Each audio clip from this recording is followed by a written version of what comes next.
кымбаттуу кыргыз халкым, мына Москвага Чыңгыз Айтматовдун эстелиги курулуптур. Бул да болсо биздин кыргыз элибиздин сыймыгы. Ушул Чыңгыз Айтматов айткандыгын укканда мен радиодон уктум эле. Ошондо ыйлап отуруп ичим ачышкандан көз жаш менен жазган 4 саат урун бар эле. Ошону азыр айтып берсем, кабыл алып коюңуздар. 80 жашта фалан öldü дегенде мейли анда түзүк эле жашап туралы дешти эле. Бирок бүгүн Айтматовду укканда мен ыйладым, ыра көрбөй ажалга. 80 эмес 40 жаштагы адамды ажал алып кеткениндей сезилет.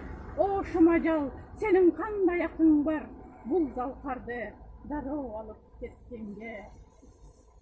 80 кыргыз элге майрам бүже азабы, элин журттуң уюштуруп юбилейлик датаңды уланта албай аза күтүп калабы.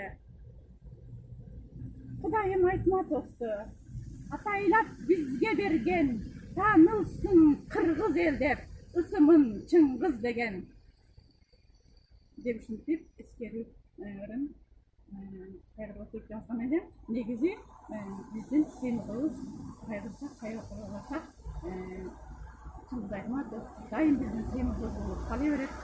Көңүл бурганыңыздар үчүн рахмат.